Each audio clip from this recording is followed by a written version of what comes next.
Council baka mo? Alam niyo ba, pag sinasabi mong National Security Council, tinitingnan mo yung mga spy, tinitingnan mo kung sino yung mga foreign national na pumupunta dito sa ating bansa na illegal at nagkukunwari. Yung pala ay mag-i-spy lamang. Titingin-tingin lang kung ano po ang nangyayari sa ating bansa.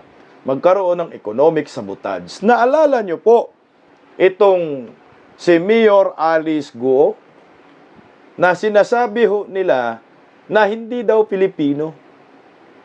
Siya daw ay Chinese. Pero si Mayor Alice Guo nanindigan na ipinanganak siya sa Pilipinas, maliit pa lang siya, nandito na ho siya.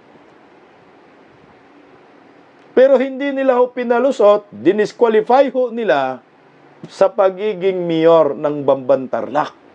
Pag tiningnan mo yung Bamban-Tarlac, napakaganda na ho yung syudad. Lahat ng mga tao doon, mas gusto po si Mayor Alice Guo. Bakit ko alam? Dahil ako po ay nag-survey doon.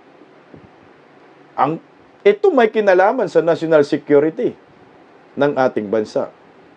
Pero bakit? Tingnan mo ha. May malaking issue ngayon. Kakampi nila. Issue sa identity.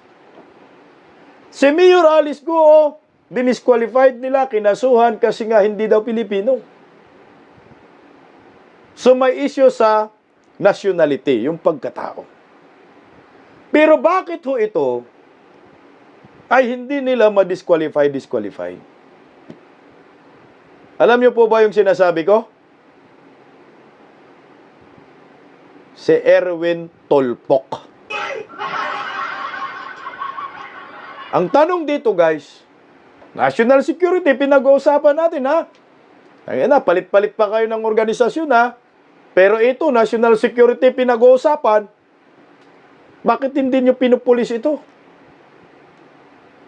Ito yung tanong namin sa inyo, Erwin Tolpo.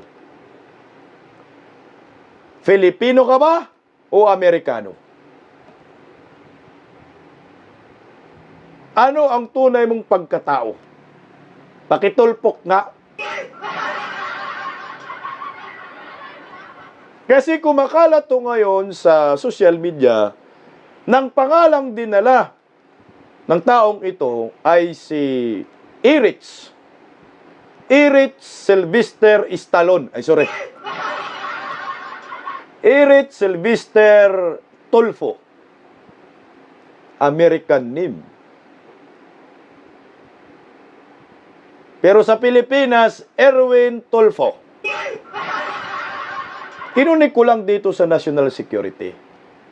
Kasi nga, si Mayor Alice Guo may problema sa nationality. Tinanggal nila pagka-mayor. Pero itong isa, nakaupo pa rin sa Kongreso. Ang tanong kasi dito, Mr. Comelec Chairman, Pilipino ba si Tulfo o Amerikano? Pakinggan natin nga. Ang daming lumalabas po na storya tungkol doon sa ano ba talaga si Erwin, Amerikano o Pilipino, at kung siya po ay isa sa ganitong, mayroon siyang ganyan citizenship, ano po ang ibig sabihin niyan doon sa kanyang pagiging kandidato sa 2025? Ngayon nakaupo siya as CIS party list eh. So meron bang disqualification na mangyayari, Chairman? At Ma'am Doris, ganito po yun. At tama po kayo, ang isang kandidato ay pwedeng humarap sa tinatawag na petition to cancel or deny due course ang kanyang kandidatura base sa edad, base sa citizenship, sa residency na tinatawag, sa literacy o yung able to read and write at yung pagiging registered voter. Pwede po siyang humarap ng cancellation ng candidacy. Subalit ang Korte Suprema na rin po, Sir Christian, Ma'am Doris, na nagsabi, kapag ka ito yung mga grounds ng disqualification o cancellation ng candidacy, ang COMELEC po ay walang kapangyarihan motu proprio o kami mismo ang pagpapile ng petisyon to cancel candidacy ng isang kandidato. Kinakailangan daw po may isang registered voter ang magpapile nito sa Commission on Elections. Hindi po pwedeng kami. Maliban po kung ito ay issue halimbawa nung nuisance cases, yan, pwede po namin i-file yan kami mismo. Pero at yung election offense, pwede rin pong kami. Pero pagka ganito pong grounds, kinakailangan may mag-file sa amin. Sa kasalukuyan po, wala naman pong tinatanggap ang COMELEC na petisyon. Okay. So wala daw petition, walang nagko-complaint dito. Again, ulitin ko, national security ang issue dito. Malay natin, spy tumba, tambalos-los na ito. No? Malay natin, spy siya. Kasi Amerikano man. Amerikano pala ito eh. Walang nagrereklamo. So, nasan po yung mga abogado? Mga election lawyer? Sana ho may mag-complaint po. Sana si Atty. Glinchong, i-complaint mo na, Atty. Glinchong, kasi sabi man ng kakampi din niya ito eh, si George Garcia. Ay palaka din to. Wala daw complaint eh. Kaya wala kaming magawa. Hindi pwedeng kami ang action dyan. Dapat maghintay kami ng complainant. O, ito. Pailan nyo na po ito ng kaso. Total na pag-usapan naman sa media rin. Ipa-disqualify nyo po ito na hindi po ito Pilipino, kano pala ito. So wala dapat pala karapatan ito, yawit ng yawit dito sa ating bansa. Amerikano mang kadong.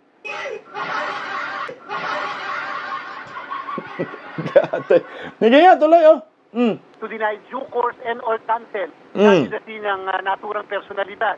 At the same time, yung pong petisyon na yan ay pwede lamang ma-file 25 araw pagkatapos ng filing ng Certificate of Candidacy ng mismong kandidato. Pagka po yan ay lumampas na, pwede po namin i-dismiss yung petisyon sapagkat mawawalan po kami ng jurisdiction kung ito ay hindi na-file sa tamang panahon na piniprescribe mismo ng batas. Oo, pero nakaupo siya ngayon, Chairman, bilang representative ng ACT-CIS party list. So anong ibig sabihin po, anong implikasyon po noon?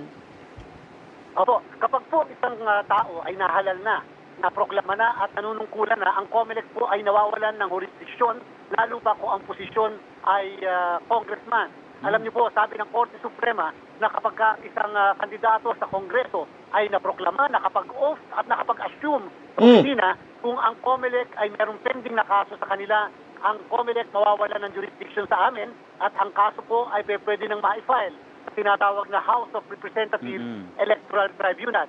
Teka lang ha. Sana man lang yung mga mambabatas gumising kayo. Kay Mayor Alice Goo, nag-hearing kayo agad dyan sa Kongreso kasi national threat daw, mga spy. Same din sa kaso ni Tulfo eh. Bakit hindi kayo nag-hearing sa Kongreso at Senado tungkol sa pagkatao nito? Nakaupo na, nagiging kongresista. Paano to pag-spy? Ano ang mangyayari sa ating bansa? Hindi national threat. Hindi national security threat kasi kakampi ninyo. Pagkalaban, national security threat ni Mal. Yun nga. Sa pag si Tulfo, okay lang. Kasi kakampi ng Iwi Department. Pag si Alice Goo, di pwede. Pag ibang tao, hindi pwede. Spy kayo. Pero ito, anong tawag sa natin dito? Hindi spy. Kasi kakampi. Diyos ko. Nasaan na yung antivirus dito? Patawag niyo po ito sa Senado. Mag-imbestiga kayo. Dapat ito hindi pinaupo sa Kongreso. Amerikano man pala ito. Kapag siya po kayo sa kasalukuyan ay nanunungkulan na, nag-assume na, nag-oath na, at naproklama, and therefore po wala na po kaming jurisdiction, pwede po siguro ma-question, halimbawa, sa Kongreso, yung kanyang kwalifikasyon, o kaya naman sa House of Representatives Electoral Tribunal. Subalit sa HRET rin po, Ma'am Doris, Sir Christian, may period to question yung mismong kwalifikasyon ng mismong congressman. At yan po ay, kung di tayo nagkakamali, 15 araw pagkatapos makapag-assume ng naturang kongresista. Lagpas na. Di po ba, Chairman? Ang issue po ng citizenship naman ay pwede ma-raise anytime. Kaya lamang po. Okay. So, ang issue pala sa citizenship o pagkatao mo, nationality, anytime pwede ka magreklamo. So, hintay na lang natin kung sino yung magreklamo. Sana si Atty. Glinchong para magkita sila ni George Garcia. Na-disqualify naman tong, di naman pala Pilipino ito. Kailangan naman din susunod yung mga magpapile ng petisyon sa tinatawag na reglementary period o yung pre-prescribed na period. Pag po kasi sumobra o kaya naman Nagkulang. lumampas dito, Oo. wala na po kaming jurisdiction kahit po yung House of Representatives Electoral Tribunal. Pero kung kunyari, si Christian Yosores nag-file ng petisyon, pwede po? Pwede naman po tatanggapin po namin yung petition na yan. Kung yan po ay pagbibigyan o bibigyan namin ng due course na tinatawag, maaari ibang usapan po yun. Hindi ko po muna Oo. babanggitin kung ano, baka sabihin naman, pili-preempt natin. Pero again, pag may magpapalit sa amin ng kahit na ano, kahit na kanino, yan naman po yung tinatanggap namin basta magbabayad ng filing fee sa amin. Ayun, Okay okay. po. Pero ang issue pala dito, partner, tsaka chairman, ang binabasa ko yung material natin, inaakusahan si Representative Erwin Tulfo na gumamit ng fake identity para makakuha ng American passport na pagmamayari niya for 20 years. Okay. Si Tolpo, ito galing na sa kanila ha, ay kumuha daw ng peking identity na ginagamit niya para makakuha ng pasaporte sa Amerika. American passport. Teka lang. Ito ba yung sinasabi ni Maharlika? May pinopost kasi si Maharlika eh. Ang pangalan niya kasi dito si Erich Sylvester Tulfo. Taga 52 Madison Loop. Oh, tama to? Montgomery Place A. Rodriguez, Quezon City, Philippines. Dokumento nito, Embassy of the United States of America, Manila, Philippines, October 11, 2022. Ito ba yung pinost ni Marlica? There, Erich Sylvester Tulfo. Puta si Erich pala ito. Erich? Hindi ka ma-rich. Erich? Hindi ka ma-rich, Sylvester. Kamag-anak ko pala si Sylvester Stallone. Hindi ba? Sylvester Stallone. Siya, Sylvester din siya. Oh. Kamag-anak nga. Kinopya yata niya yung pangalan na Sylvester Stallone. Naglagay lang siya ng Erich. The Department of State has revoked U.S. passport number 566701788 issued to you in the name of Erich Sylvester Tulfo. So yung American passport niya nakansila on August 6, 2021 along with any other valid U.S. passport issued you pursuant to 22, which provided that a U.S. passport may be revoked when it has been determined that the passport was obtained illegally. Wala. Rich! Illegal man daw yung pagkuha mo ng passport sa Amerika. Fraudulently, erroneously, the regulations cited in the letter may be found. Pwede rin po, merong website. Puta, mikos-mikos din pala to si Tolpok. Oh. Department records show that you initially executed U.S. passport application on 1991, in which you were issued U.S. passport number 7000900 on May 24, 1991. Subsequently, on October 19, 2001, you submitted a U.S. passport renewal application and were issued U.S. passport number Additionally, on August 5, 2011, you submitted a U.S. passport renewal application. As a result, you were issued U.S. passport number on August 5, 2011. Most recently, you submitted, ba't pabalik-balik to? U.S. renewal passport application presented, you previously issued U.S. passport number, tutang, dami palang kaso nito, animal, pati number, hirap ako eh. As your identity and the U.S. citizenship, consequently, a U.S. passport number na naman, was issued in the name of Erich Sylvester Tolfo on August 6, 2021. Puto, latest to guys eh. 2021 man, August. Oh, Irits pala siya. Hindi Erwin.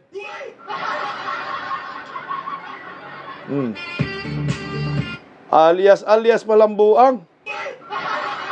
An investigation revealed that Eric Sylvester Tolpo, born on December 30, 1965, in Hawaii, is not your true identity, puta piki.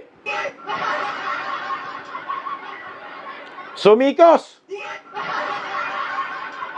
Hoy, naimbestigahan siya na siya daw ipinanganak si Eric Sylvester Tolpo, born on December 30, 1965 sa Hawaii, ay hindi daw totoo niyang identity. Puta, sinungaling. Ito yung sinabi ng diyan sa balita. Binasa ko lang. Evidence suggests that you are Erwin T. Shiba Tolpo, born on August 10, pati birthday ginago niya. No? Ginago pati birthday animal. Sa Amerika, ipinanganak siya, Eric Sylvester Tolpo, December 30, 1965. Sa Hawaii daw. Ngayon, ito naman si Erwin T. Shiba Tolpo, na-discover ng mga Amerikano, ipinanganak siya August 10, 1963. Pagdating sa Amerika, bumata siya ng 2 taon. Yung 1963, ginawa niyang 1965. Yung yung August 10, ginawa niyang December 30. Puta, kabuwanan ko pala ito. Anyari, Tolpok? Ipinanganak siya sa Tacloban City, Leyte, Philippines. Putang ina, kakampi pala ni Tambaluslos ito, oh.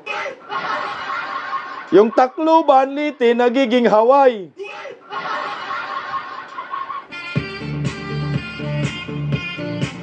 Yan po yung tinatanong ngayon, kaya binasa ko lang.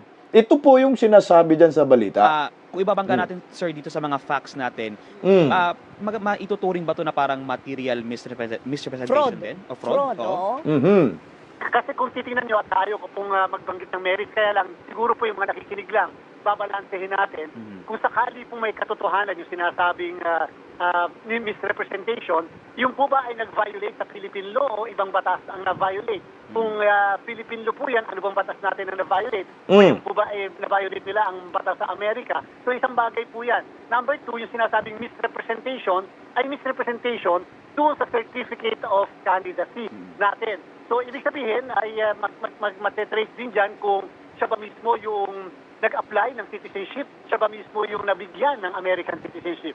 Siya man pumirma. Naalala nyo ba na itong si Erwin Tolfo ay hindi ma-appoint, no?